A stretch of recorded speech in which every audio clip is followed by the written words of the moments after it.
Hey guys, Howie here with a quick little announcement. You're probably wondering what's going on here. What's this new episode thing that we're doing? We are teaming up with Lola Bradbury to bring you guys some great new content. She's been working hard and trying to get together some live interviews with some wrestlers out there. So we will be working with her and bringing you some great new interview series. Hopefully we'll make this a more regular thing, in addition to our regular weekly episodes with myself and Josh. So keep tuned to @LTWHPC on Twitter, Facebook.com/World Heavyweight Podcast. You'll get all the updates there. We'll let you know when new episodes are coming out. We have Kyle Fields from the Obtuse Angles podcast. He will be joining us again sometime later this week, so be on the lookout for that episode to be coming out as well. Like I said, in addition to our regular episodes with myself and Josh. So without further ado, here's Lola Talks Wrestling with special guest Shane Taylor.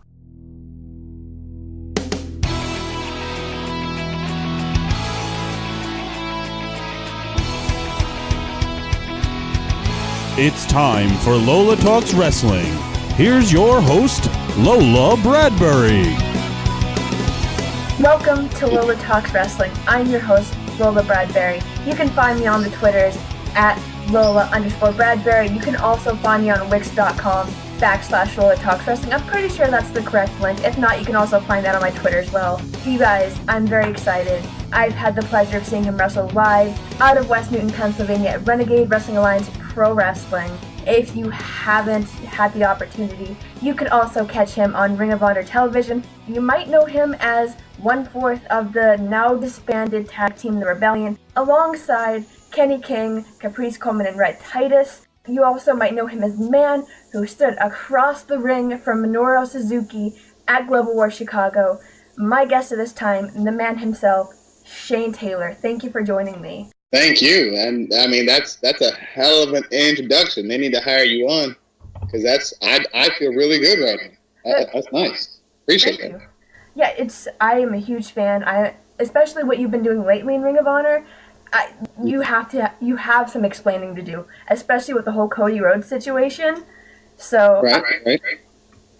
So basically, getting into it, what kind of piqued your interest and got you into professional wrestling? Professional wrestling is something that, started out young. I remember my dad taking me to a show. Because I am from Cleveland, Ohio. Back then, they would come through and tour. They would hit Richfield, and Richfield it was called the Richfield Coliseum, and that's where they'd go. And my dad was good friends with Lee Haney, who's the founder of Gold's Gym. I remember, and I'm being very small, and watching these guys come in there and lift. And I'm talking about like Road Warriors, the Ultimate Warrior, Hulk Hogan, guys like that. And watching them lift and not really understanding what they were doing at the time, but remembering just seeing them put up ungodly amounts of weight. Like, I remember vividly Road Warrior Animal having 45 stacked all the way to the end. And not only was he bench pull, sitting on top of the bar. And he just repping, and I was like, and again, as a kid, you don't really, you can't really gauge that, but as an adult now, and it's something that I have to do for my job, I can understand the magnitude of what was happening, and it's even more impressive now than it was then. So I remember going to the event, just seeing this whole thousands of people, look at this event, and I remember specifically it was Kerry Von Erich versus the Warlord, and the match went to a double countout. And more so than the match, the reaction from everybody sitting in that crowd, just this wave of boos and this energy that came over the whole building. And I just sat there and thought to myself, and I told my dad, he says, no, not like personally, So I'm in my head, I'm like, two guys that nobody knows just got an entire building to hate them or gauge this reaction. I was like, I want to have that effect on people. I want to be that polarizing. I want to be able to to bring that energy out of people. So that moment right there was when I need to figure out and how to do that. And especially one thing I've noticed too, just as a wrestling fan myself over the past 2 years or so, seeing that crowd reaction, seeing the way that guys like yourself bring people together, it's ridiculous to me.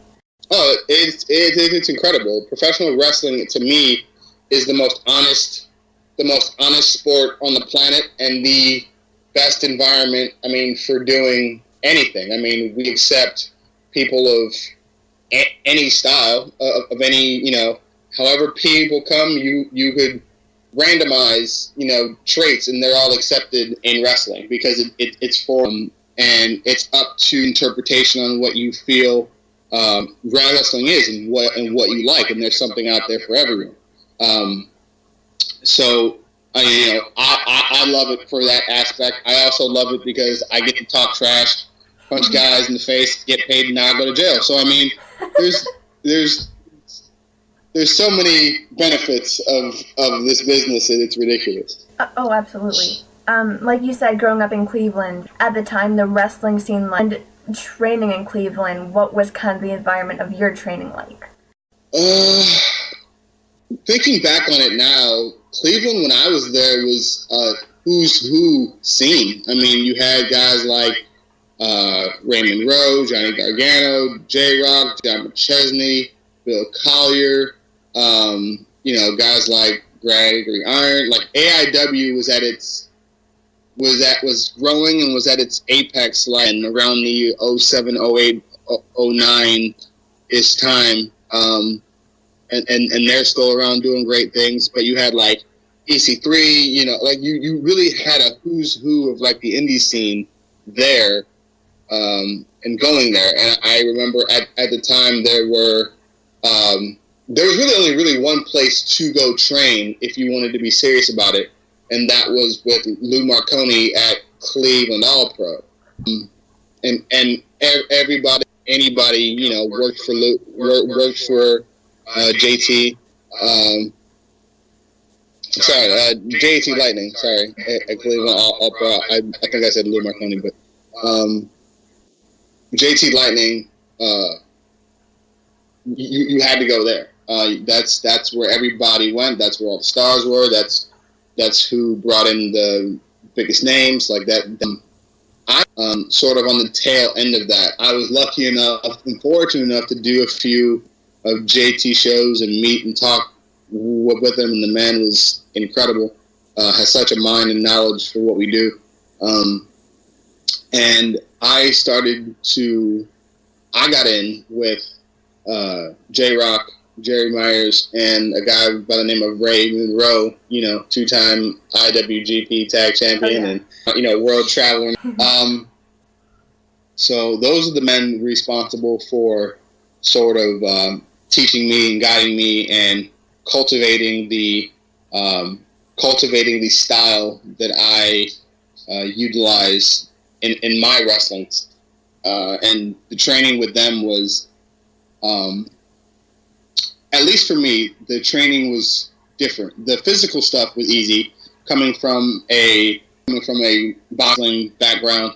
The transition in the training wasn't that difficult for me, even being a bigger guy. Like for me, it was just what I had already been doing. Yeah. It's just learning the differences in what we do. For me, they really emphasized to me the mental part of this game, the business part of this game, which is what I was struggling with early, but I've grasped more now as I've gotten more experience and gotten older.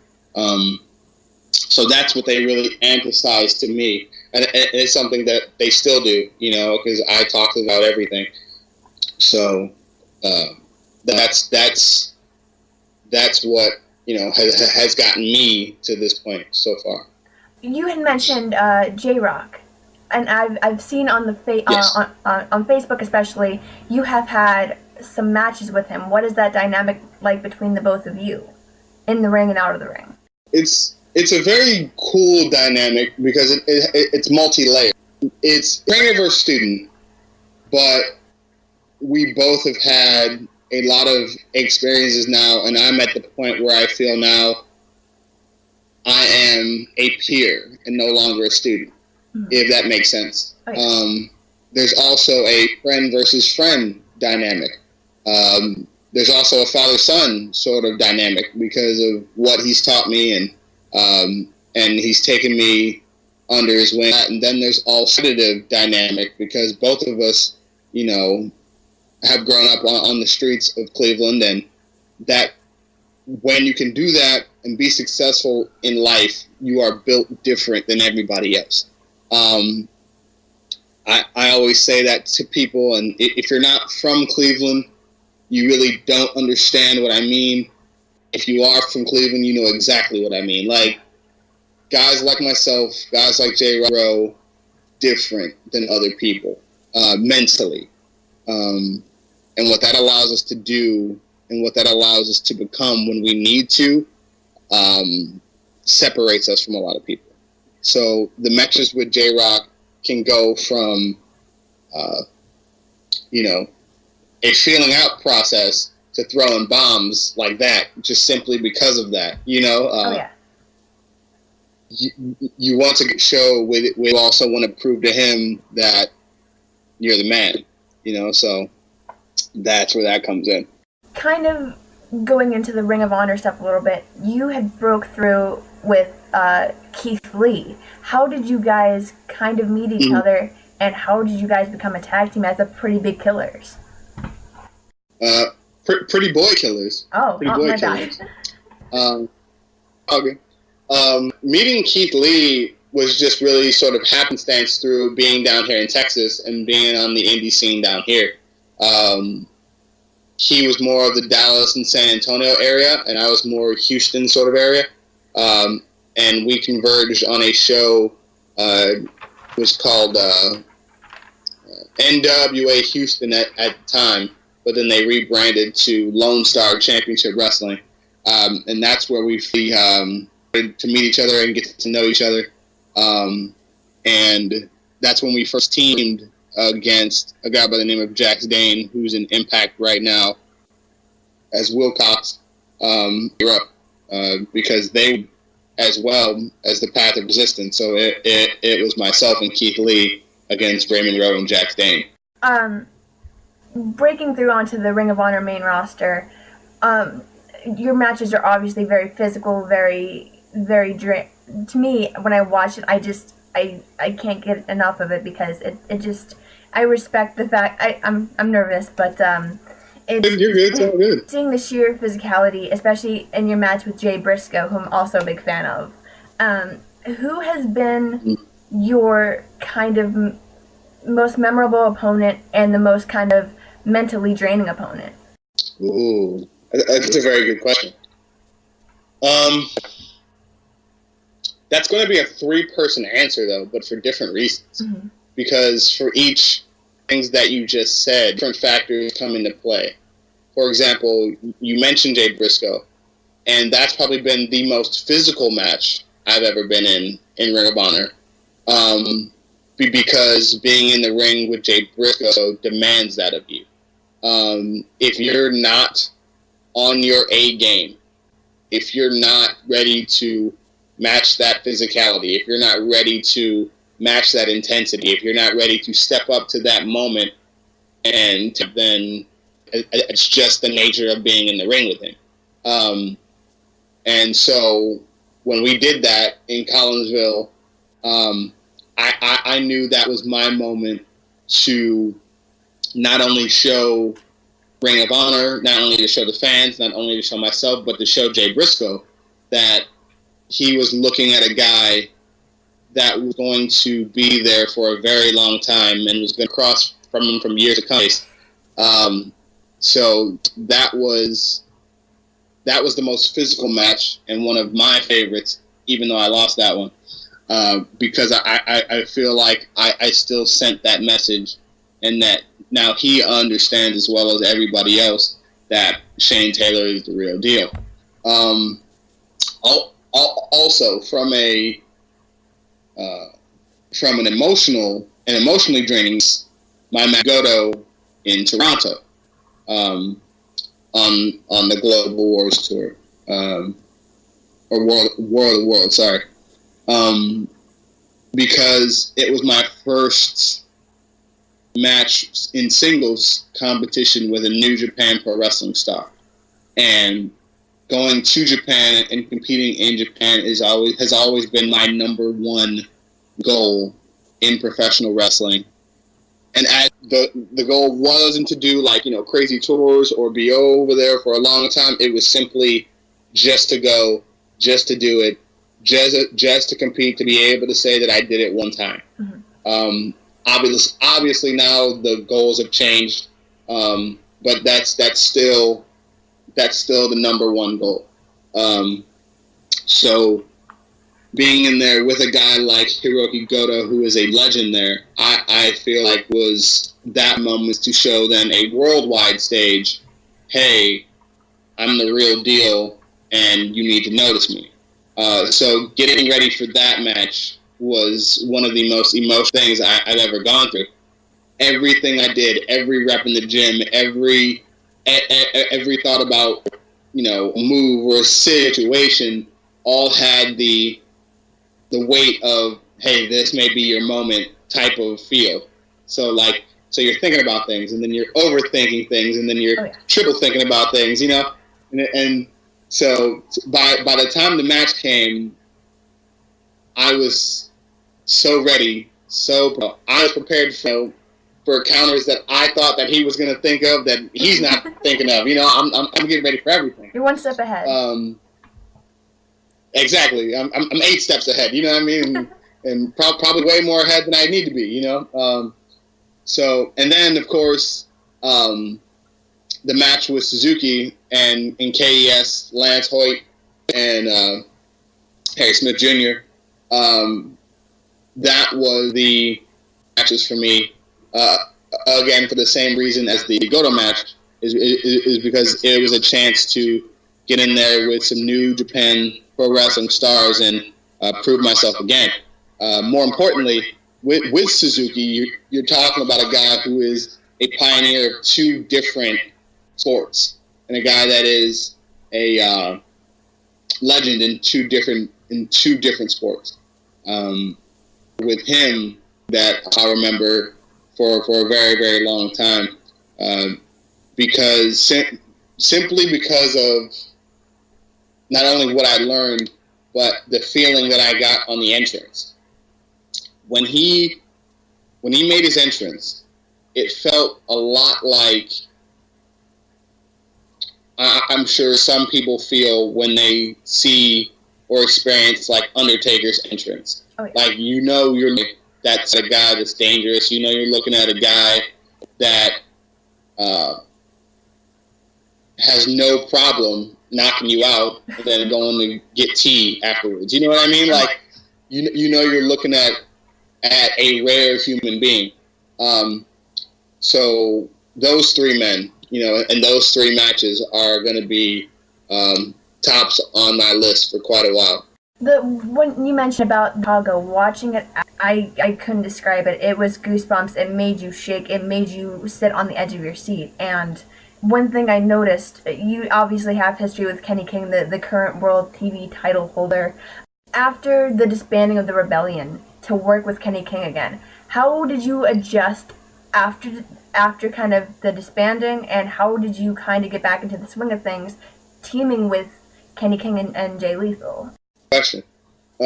After the Rebellion disbanded, I've done a few interviews about where my head was during that time, and for me, it survived because there's only so many spots, there's only so many ideas, there's only so many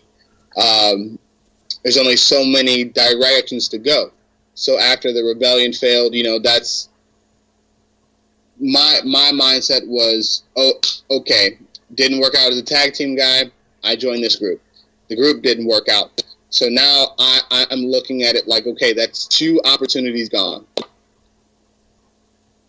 I know how to do something, survive out here on my own. And luckily for me, that's something I've been doing my entire life. So really, the adjustment wasn't figuring out how to survive in a new environment. It was going back to things that I had already done and I knew that worked. For example, ask me, now and what's going on with, getting paid to beat guys up. And it's honestly just something I grew up doing. Like, not advocating it, not saying it's right, because it's not. Like, I fully am aware of the consequences of my actions. But when you're in survival mode, morals at that point and, different things of that sort aren't really the same, because you're thinking about your next meal is necessarily if this is the right or wrong thing to do. So growing up, in Cleveland, like I said, we're built different. And I remember, being at a point in my life where I was very, very reckless. And I had great parents. I had great parents that worked their asses off to give me whatever the best to keep me out of, situations. But like I said, the environment that you're in, sometimes, no matter how great a parent you are, takes over, and I remember our house, we couldn't sit on the couches in our living room because there were guys that tried to sell drugs on our corner off, and then they would come back and then shoot up the house, like almost weekly. So we didn't even grow up a normal way, because I remember not even being able to sit on the couches for fear that a stray bullet would come through the window. Mm-hmm. So when you're born into an environment like that, you do different things to make sure that you survive. So I remember being paid to, I go collect things and go collect money and go do different things. And again, all wrong, but at that time it was what I had to do. Yeah. So fast forward now, it's really just applying that mentality and that ethic and that decision-making process into being in Ring of Honor, because you're still talking about a by sharks, and you either swim or you don't. So for me now, at this point, it's okay, I need to figure out where my next meal is coming from. And in environment, so many egos and so many people trying for that top spot. Everybody's looking for an edge. Everybody's looking for a step up. It makes it a lot harder for your competition to be successful if they've got broken ribs. It makes it a lot harder if they're concussed, if they've been knocked out a time or two here. Like, it makes your path a little easier. Yeah. And that's what I'm best at, One of my favorite lines I've ever heard in a movie was Pain and Gain, I think The Rock's character said, the Lord has blessed me with many gifts. One is the ability to knock people the hell out. So I utilize that. Also, and then teaming, and then fast forward to Kenny again. Was really just sort of jumping back into that rebellion sort of state for one match, and then going back to what I normally do. So there really wasn't that much of a transition because of our history and because of the fact that we were uniting for a common goal. And then you adding in Jay Lethal is only more confidence when you have one of the in the world. You can't help but really step your game up as well. One thing you talked about, setting goals for yourself. Do you see yourself going after, I don't know, wink, wink, nudge, nudge, Cody Rhodes, because everyone is fighting for that top spot, like you said, and as of lately, you've been kind of doing Cody's dirty work. So do you see yourself going after a guy like Cody Rhodes, or more towards Kenny King TV title? I go where the money is, and I go where the opportunities are. You know, I've said before, right now, my interest is cashing my next check and getting my next check, not really the titles and all of that. But with that being said, I understand what comes with them. And I understand a lot of money, a lot of power, and a lot of influence comes with holding one of those titles. So if one has a lap or I get the opportunity at one, I'm going to take advantage of that. And as far as right now, I mean, Cody's got challengers. Kenny's got challengers. I'm one of them. But right now, I mean, Cody's got the money to take care of things that he needs to take care of. So that money dries up, different story. Maybe I changed my perception a bit, you know. But for right now, his checks aren't bouncing and his cash is good. So we're okay for right now. I'm interested to see where it takes you, because I've noticed the kind of mindset that Cody has, and yes, he's a businessman, and with the Bullet Club comes all that kind of responsibility, the power, like you said. I would have an eye on you. I'm just saying. I mean, you know what they say about your friends and your enemies, right? Oh yeah. There you go. One of you kind of plowing over the top prospect tournament winner, Josh Woods. What was that like to kind of face him? Well, that's the second time I've been in the ring with Josh Woods. The first time QT Marshall paid me to send him a message, and that's what we did. And he got the victory over me in North Carolina, in Columbus, 2 hours away from my hometown. And there was just no way that I was about to let him win again. Josh Woods may be as legitimate a bad-ass dude as I've ever been in the ring with, from his background to everything he's done. So preparing for that again was very, very different. And I were to not underestimate any strike, any hold, any attempt at anything, because anything he does can finish you like that. So with a guy like that, you cannot be overconfident. You have to go straight ahead, and you have to face him head on.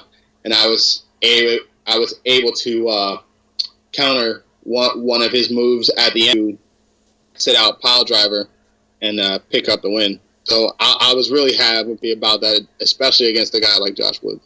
Also in Ring of Honor, you have, as of recent, trying to get your take on things, Jay Briscoe losing his mind on Bully Ray. Having a veteran like that in the locker room, how is the energy having a guy like Bully Ray, ECW legend, to be around? Having that experience and having that knowledge around is never a bad thing. You always want guys around that have been there and done things, and he's one of those guys that has done it all. So the knowledge that he has, the knowledge that he's willing to share is invaluable to a roster full of guys looking to make their impact and looking to make their chapters in history. As far as that goes, it's incredible. The thing that I disagree with, though, is when you say Jay Briscoe losing his mind. I mean, to be honest, if you really think about it, did the Briscoes need Bully Ray? Or did Bully Ray need the Briscoes? You see what I'm saying? Like, yeah. So some people say Jay lost his mind. Other people, Jay woke up. It all depends on your perspective, really. Oh, yeah. And going as of the perspective of the whole kind of dynamic, I honestly, to begin with, I felt like it was almost like the Bullies, my bad, the Briscoes, they kind of boosted Bully Ray, but at the same time, having a guy with that much experience on your side is kind of a good thing. So kind of siding with Bully is to his advantage in the long run. So, I mean, possibly, but then you got to also think about, are you able then as that unit surpass anything he's done and make your own way, or are you sort of always going to be in that shadow of, hey, you're only here because this guy is here. You see what I'm saying? Oh yeah, absolutely. Like there's sort of a asterisk that gets put next to anything that you do because of who you're associated with. And to me, that's not really fair, because they've been years now doing their thing and carrying the company on their back, while other guys, came, left, came back, and that's all well and good. But when you talk about pioneers and guys that have carried the company, anything that sort of overshadows what they've done or their legacy or what they're trying to do, I don't necessarily know if they really need that. It's an excellent point, and I definitely see where you're coming from. I just don't know if it was a long-term plan for that to ever be a sustainable thing. I think it was something that was good for that moment. I think it was something that was looked at as cool. Hey, that happened, but it's kind of like a relative that stays at you. You love them, but sometimes they just need to get out. You know what I'm saying? Like, just all it is. Kind of going out of the Ring of Honor stuff, and how I said I had the pleasure of seeing you wrestle locally in the Pittsburgh area. Considering everything, you were Renegade Wrestling Alliance heavyweight champ for a little while. What is your take on the Pittsburgh scene of wrestling? And if you were to, who would you like to face? Ooh, that's a good one. Being removed from it now for almost 4 years now. Like I came back a few months ago to face Wardlow for the International Wrestling Cartel, and that was fun. It was really good to see all the guys that I was around when I was there.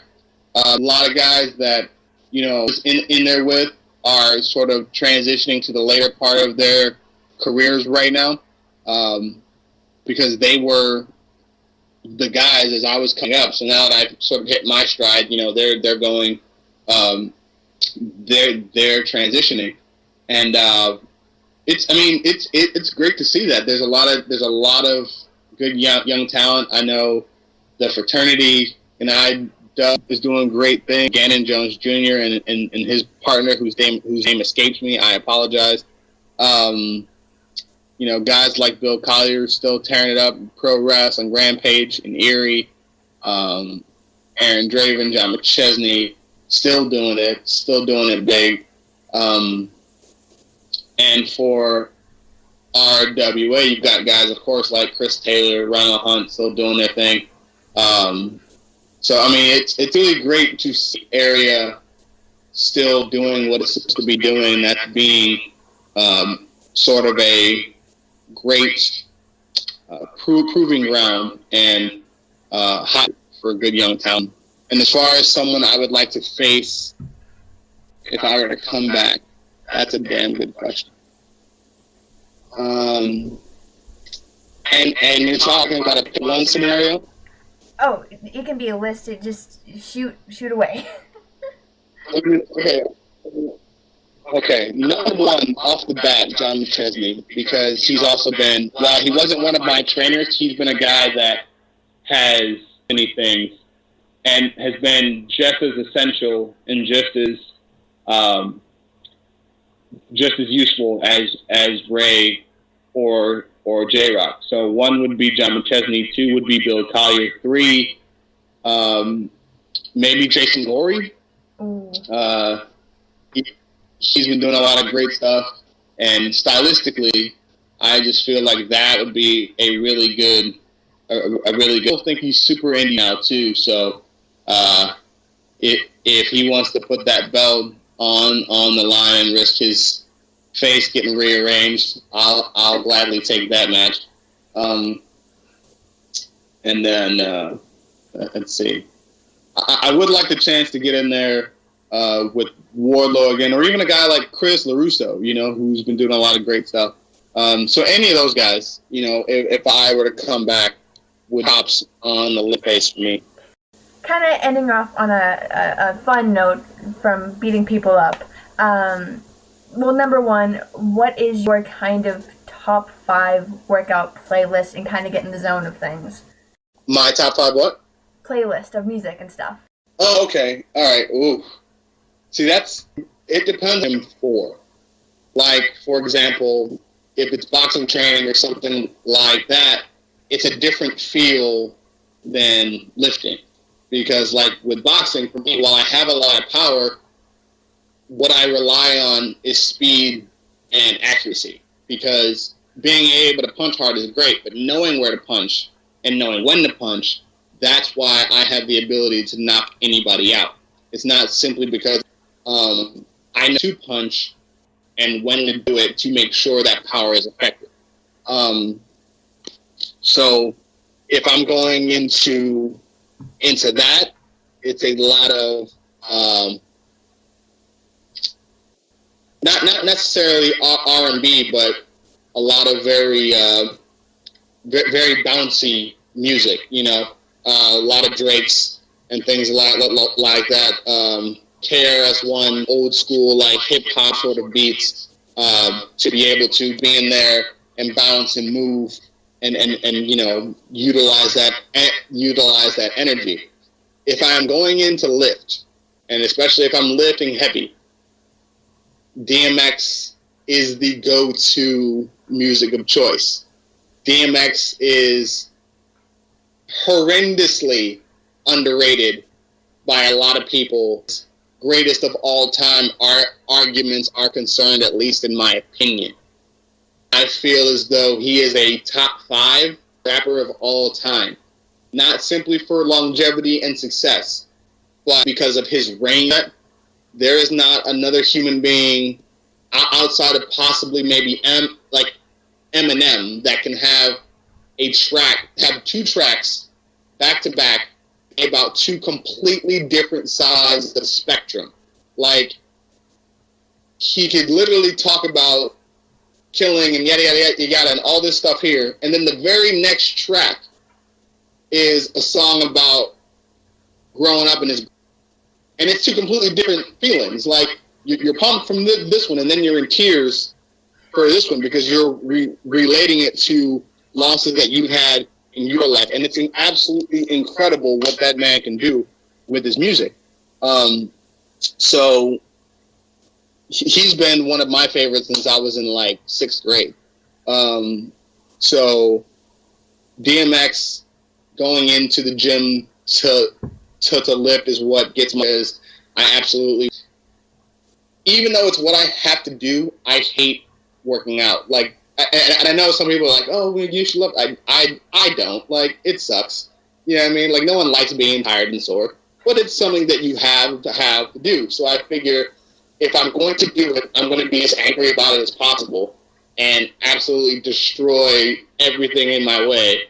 So that way, it works on both ends, and I get the workout I needed. So, that's my go-to choice there for lifting is DMX all day, every day. Also, one quick little fun, and then we can wrap it up. As a wrestler, just speaking to me, what wrestling name would you give me? Ooh, that's tough.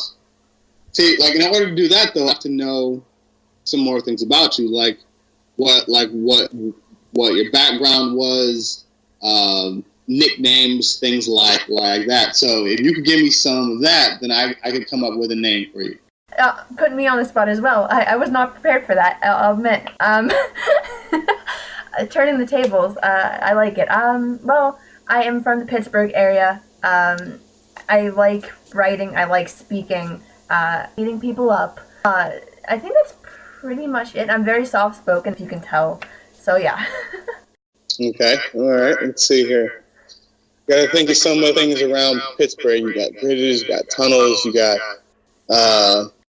steel curtain stuff. Like, a lot of people use Steel City stuff like that, but that, to me, when you talk about steel, about something hard, gritty, you know what I mean? So being very soft-spoken, you kind of want to go the opposite way.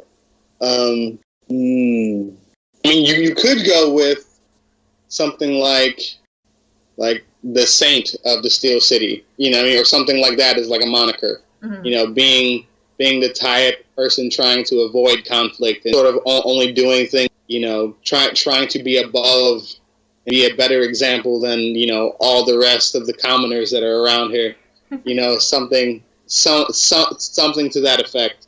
Would probably be, you know, one of the ideas off the top of my head. I like it.